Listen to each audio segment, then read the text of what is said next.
नमस्कार दोस्तों, पॉलिटी की सीरीज को आगे बढ़ाते हुए आज हम लोगों का क्लास 6 है। आज के क्लास में हम लोग प्रधानमंत्री और मुख्यमंत्री से जुड़े महत्वपूर्ण अनुच्छेदों पर चर्चा करेंगे और इससे जुड़े सभी सवालों को हल करेंगे। एग्जाम में आपके लिए बहुत इंपॉर्टेंट है। हम लोग पॉलिटी का स्टैटिक क्लास पढ़ रहे हैं। देखिए, हमारे देश के जो मेन प्रमुख है ना, उनका नाम है राष्ट्रपति, उस पोस्ट का नाम है, और राज्य के जो प्रमुख होते हैं उनका नाम है राज्यपाल।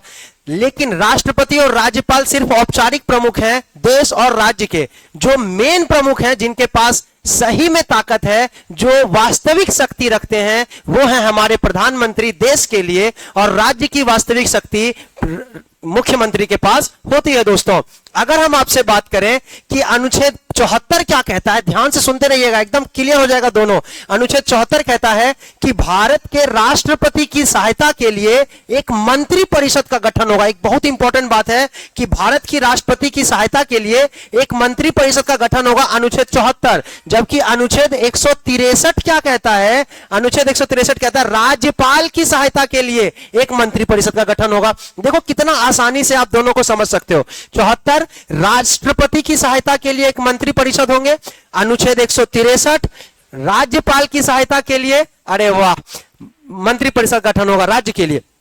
अब देखो, बहुत इंपॉर्टेंट है, अनुच्छेद 75 कहता है ये जो मंत्री परिषद होंगे ना, इस मंत्री परिषद के मुखिया प्रधानमंत्री होंगे। मंत्री परिषद की यही मंत्री परिषद जो 74 के तहत बना है, मंत्री परिषद के मुखिया, मंत्री परिषद के दोस्तों मुखिया कौन होंगे? प्रधानमंत्री। अगर हम बात करें 164, कितना आसान है, 74, 75, 163, 164। 164 कहता है ये जो मंत्री परिषद बना है, ये इसके मुखिया मुख्यमंत्री होंगे, यानी इस मंत्री परिषद के मुखिया मुख्यमंत्री होंगे। कौन से मंत्री परिषद? जो अनुच्छेद 163 के तहत बना है। मंत्री परिषद के मुखिया दोस्तों, मंत्री परिषद के मुखिया मुख्यमंत्री यानी चीफ मिनिस्टर होंगे। यह बात है दोस्तों अनुच्छेद 75 और 164 में।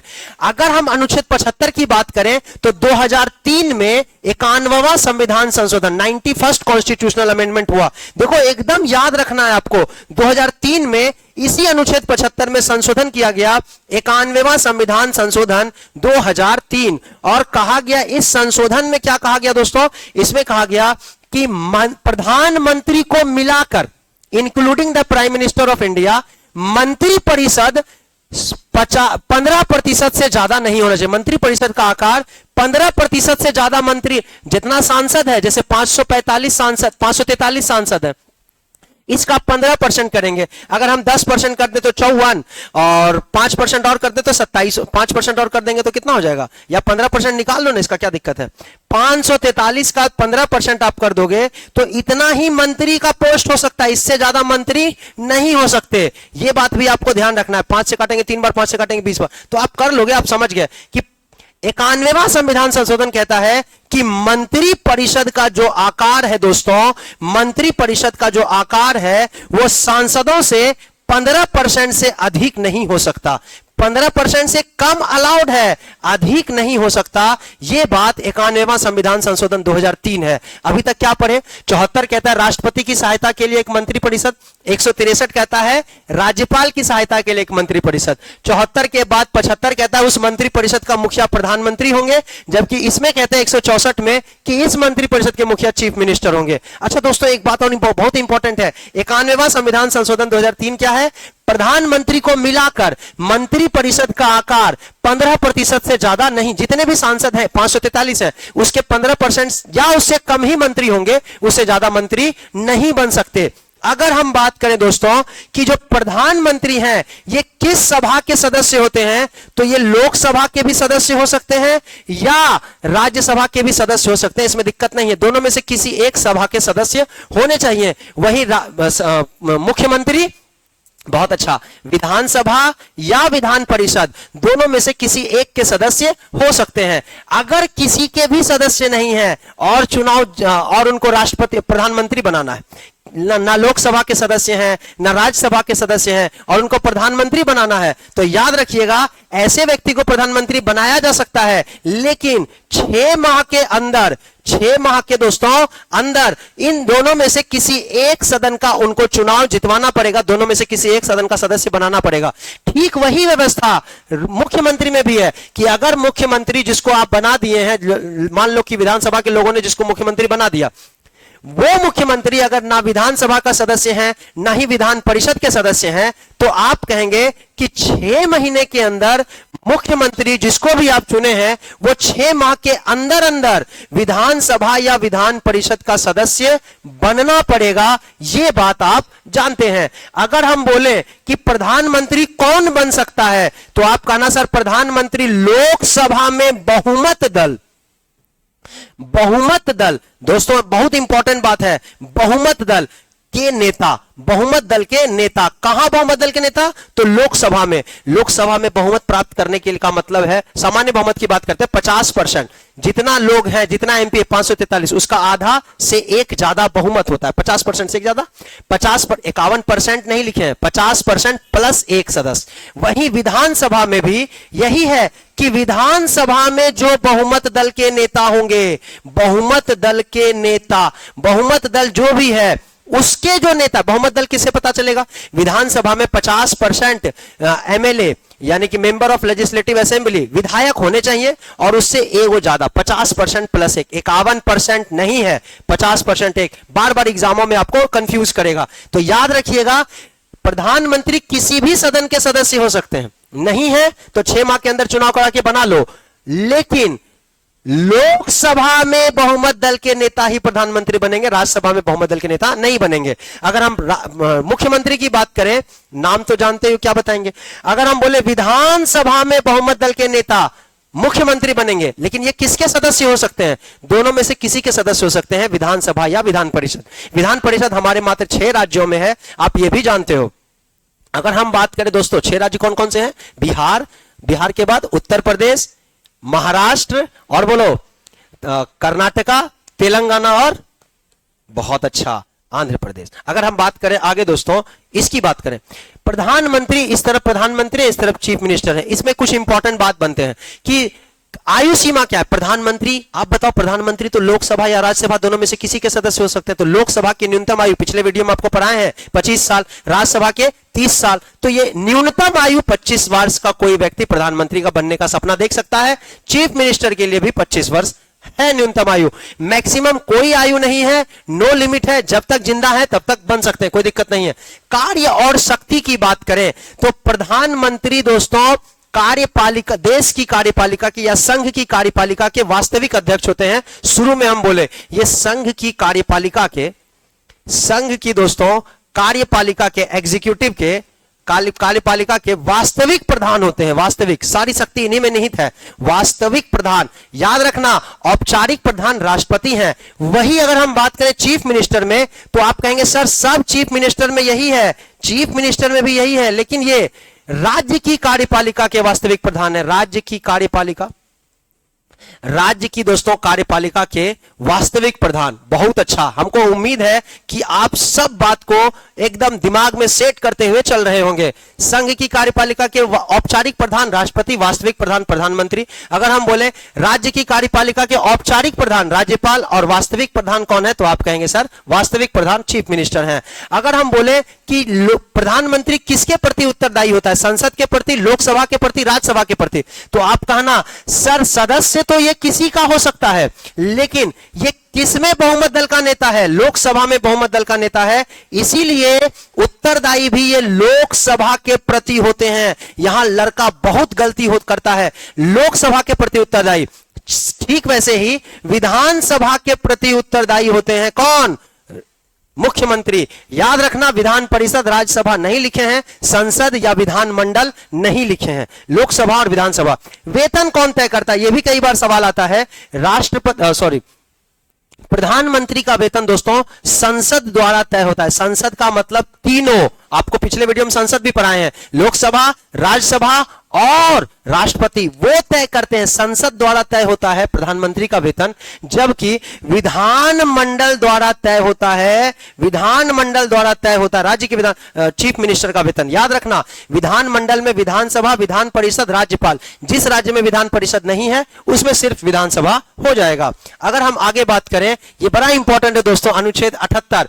अनुच्छेद 78 कहता है कि प्रधानमंत्री का कर्तव्य है कि वो राष्ट्रपति को सूचना दे। यानी सर 78 कहता है कि राष्ट्रपति को, प्रेसिडेंट ऑफ इंडिया को सूचना देने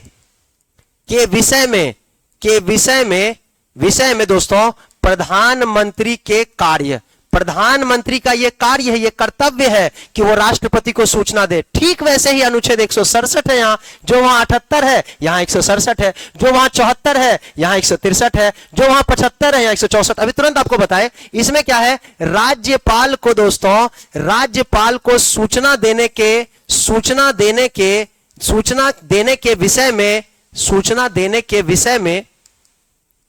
विषय में चीफ मिनिस्टर के कर्तव्य या कार्य, यह बात आपको ध्यान रखना है। अगर हम बोले तो आप देख पा रहे होंगे ये हमारे देश की महामहिम है श्रीमती द्रौपदी मुर्मू जी। तो आज हमारे राष्ट्रपति हैं द्रौपदी मुर्मू जी।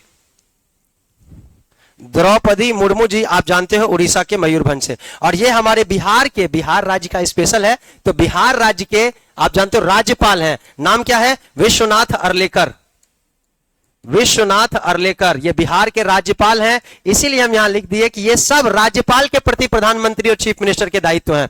अनुच्छेद 167 राज्यपाल को सूचना देने के विषय में चीफ मिनिस्टर यानी मुख्यमंत्री के कार्य। अनुच्छेद 78 प्रधानमंत्री का कार्य बताता है कि वो राष्ट्रपति को सूचना देंगे। ध्यान रखना, प्रधानमंत्री की नियुक्ति कौन करते हैं, राष्ट्रपति। वैसे ही चीफ मिनिस्टर की नियुक्ति कौन करते हैं, राज्यपाल। प्रधानमंत्री को शपथ कौन दिलाते हैं, राष्ट्रपति। चीफ मिनिस्टर को शपथ कौन दिलाते हैं, राज्यपाल। अगर हम बोले कि प्रधानमंत्री का कार्यकाल कितना है, एक बार नियुक्ति हो गया, शपथ ले लिए तो कार्यकाल होगा ना, यहां लड़का मैक्सिमम गलती करेगा 5 साल मार के। 5 नहीं है, याद रखना, राष्ट्रपति के प्रसाद पर्यंत काम करते हैं। राष्ट्रपति के प्रसाद पर्यंत का मतलब जब तक राष्ट्रपति चाहे तब तक प्रधानमंत्री रहेंगे।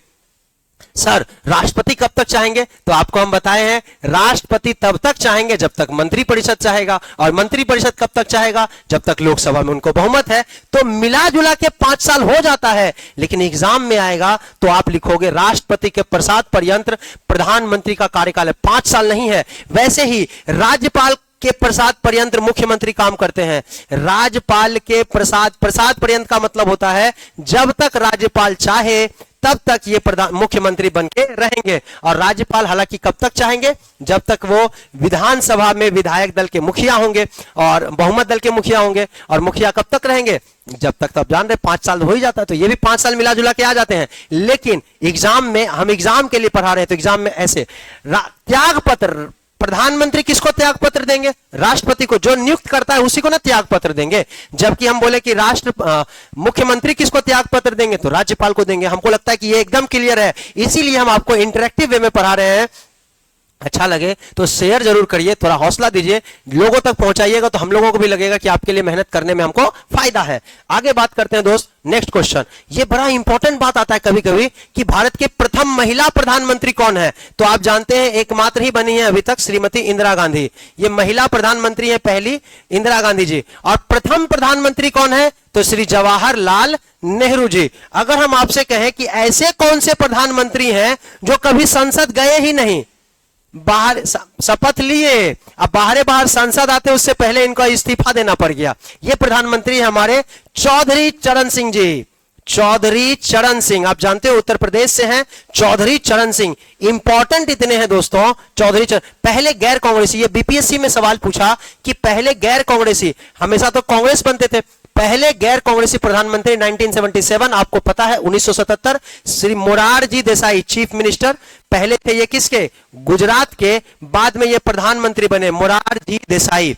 दोस्तों मोरारजी देसाई, क्या बोलो, इतना क्लियर है सबको। अगर हम लास्ट बात करें तो देख लो, ये इंपॉर्टेंट है ये तीनों, इसलिए इनका अलग से हम आपको बता दिए कि जितना सवाल बन सकता है हमारे से छोड़ने नहीं चाहिए। ये श्रीमती इंदिरा गांधी हैं आपके सामने। इंदिरा गांधी के समय में सब सवाल पूछेगा कि भारत में अनुच्छेद 352 का प्रयोग करके, जो अपने आप में ठीक नहीं था लेकिन ठीक है, अनुच्छेद 352 का प्रयोग करके राष्ट्र में यानी भारत में इमरजेंसी आंतरिक अशांति के आधार पर लगाई थी इन्होंने। तो भारत में आपातकाल लगा, सवाल पूछता है आपातकाल। इस समय राष्ट्रपति कौन थे दोस्तों, तो इस समय राष्ट्रपति थे फखरुद्दीन अली अहमद जी। फखरुद्दीन अली अहमद, ये भी आपको इतना ध्यान रखना है, फखरुद्दीन अली अहमद। यहां से एक सवाल और आपसे पूछा जा सकता है कि जो आपातकाल था वो कब से कब तक है, तो आप कहिएगा सर जो आपातकाल लगा ना, ये आपातकाल 21 महीने चला है। बड़ा इंपॉर्टेंट है दोस्त, कई बार पूछता है कि आपातकाल कितने महीने चला, लड़का कहता है कि हम तो इंदिरा गांधी याद किए थे। अरे पूरा पढ़, आपातकाल की घोषणा 25 जून 1975 को हुआ था दोस्तों, 25 जून 1975। और कितने महीने चला? 21 महीने चला, जाके 21 मार्च 1977 में आपातकाल समाप्त कर दिया गया था। यह बात आप जानते हैं। अगर हम बोले ये कौन है, तो ये है मोरारजी देसाई। मोरारजी देसाई, आपको एकदम ध्यान रखना है। मोरारजी देसाई पहले गुजरात के चीफ मिनिस्टर थे, बाद में पहले गैर कांग्रेसी प्रधानमंत्री बने, हालांकि ये शुरू में कांग्रेस में ही थे। अगर हम बात करें मोरारजी देसाई की, तो याद रखिएगा इनके बारे में सिर्फ ये कि प्रथम गैर कांग्रेसी प्रधानमंत्री, प्रथम दोस्तों प्रथम गैर कांग्रेसी प्रधानमंत्री ये बने हैं 1977 में। हालांकि सरकार ज्यादा दिन चल नहीं पाई, 2 ही साल, 1979 में इनकी सरकार गिर गई थी। ये देखो एक शानदार हस्ती है, इनका नाम है दोस्तों चौधरी चरण सिंह। चौधरी चरण सिंह, अभी इनके बारे में हम आपको बताए हैं कि इनके बारे में सबसे इंपॉर्टेंट क्या है कि ये कभी संसद नहीं गए या प्रधानमंत्री बन गए, संसद नहीं जा पाए। संसद जाते उससे पहले इनको इस्तीफा देना पड़ गया। तो सर इंपॉर्टेंट क्या है? इंपॉर्टेंट यह है दोस्तों कि किसान के नेता कहे जाते थे, फार्मर्स लीडर, किसानों के नेता कहे जाते थे। आज भी 23 दिसंबर को राष्ट्रीय किसान दिवस इनके जन्मदिन पर मनाते हैं। 23 दिसंबर दोस्तों इनका जन्म है और मनाते हैं राष्ट्रीय किसान दिवस। ये बहुत इंपॉर्टेंट है दोस्तों, राष्ट्रीय किसान दिवस। कोई किसान का नेता, एक मामूली सा दिखने वाले छवि के नेता, छवि तो महान है, दिखने वाले मामूली थे, सिंपल लिविंग। और ये भारत का दुर्भाग्य कहिए कि ये प्रधानमंत्री बने तो, लेकिन कांग्रेस संसद नहीं जा पाए। अगर हम आगे बात करें तो अब क्वेश्चनों पर चलते हैं। जरा देखिए क्या क्वेश्चन बना पाते हैं क्या आप लोग। निम्नलिखित में से किसका भारत के प्रधानमंत्री के रूप में कार्यकाल सबसे कम था? बड़ा बढ़िया से पढ़ना, सबसे कम कार्यकाल। तो ऐसे प्रधानमंत्री बताइए ना जो कभी संसद ही नहीं गए, कार्यकाल एकदम कम है, चौधरी चरण सिंह। आप इतना सवाल को डायरेक्ट बना पाओगे। प्रधानमंत्री पद हेतु पात्र होने के लिए न्यूनतम आयु, वाह आपका उत्तर एकदम सही है, हमको सुनाई भी पड़ रहा था। प्रधानमंत्री किसे अपना इस्तीफा दे, जो नियुक्त करेंगे, जो शपथ दिलाएंगे, उन्हीं को इस्तीफा देंगे। कौन है? राष्ट्रपति। हमको लगता है, उम्मीद कि आप एकदम सवाल को सही करोगे एग्जामों में। भारतीय राजनीतिक प्रणाली में वास्तविक कार्यकारी शक्ति, आपको हम बताएं, औपचारिक कार्यकारी शक्ति किसके पास? राष्ट्रपति। जबकि वास्तविक कार्यकारी शक्ति कौन है? प्रधानमंत्री और उनकी मंत्रिपरिषद में। यही मंत्रिपरिषद के मुखिया प्रधानमंत्री होते हैं। मंत्रिपरिषद का आकार 15% से कम होगा, 15% से ज्यादा नहीं होगा, कम नहीं बोले, 15% से ज्यादा नहीं होगा, कम तो हो ही सकता है। यह बात एकदम ध्यान रखना। 91वां संविधान संशोधन 2003। नेक्स्ट क्वेश्चन, भारत के प्रधानमंत्री का वेतन और भत्ता, बताओ प्रधानमंत्री का वेतन और भत्ता संसद तय करेगी। गलती से कभी और कुछ मत मार देना। ये सब सवाल देखो आपके एग्जाम में पूछे हुए हैं, जो हम लोग स्टैटिक के रूप में आपको करा रहे हैं। इंदिरा गांधी के नेतृत्व वाली कांग्रेस सरकार द्वारा राष्ट्रीय आपातकाल की घोषणा, हमको लगता है सारे लड़कों का सही होगा, 25 जून 1975 से 21 मार्च 1977 तक। आगे सवाल को देखेंगे, संघ के मंत्रिपरिषद में कितने मंत्रियों को शामिल, आपको बताए हैं बार बार, मंत्रिपरिषद में कितने मंत्री शामिल हुए? तो आप कहना सर पहले का बात नहीं करना है, 91वां संविधान दोस्तों, 91वां संविधान संशोधन, 91वां संविधान संशोधन कब हुआ है? वाह बहुत अच्छा, 2003 में 92वां संविधान संशोधन भी हुआ था। और 2003 में 92वां संविधान संशोधन में बोडो, डोगरी, संथाली और मैथिली को संवैधानिक भाषा का दर्जा दिया गया था। हम लोग अभी 91वां की बात करें, इसमें क्या था कि 15% से मंत्रिपरिषद का आकार अधिक नहीं हो सकता। ध्यान रखना, कम तो हो ही सकता है, अधिक नहीं, 15% से।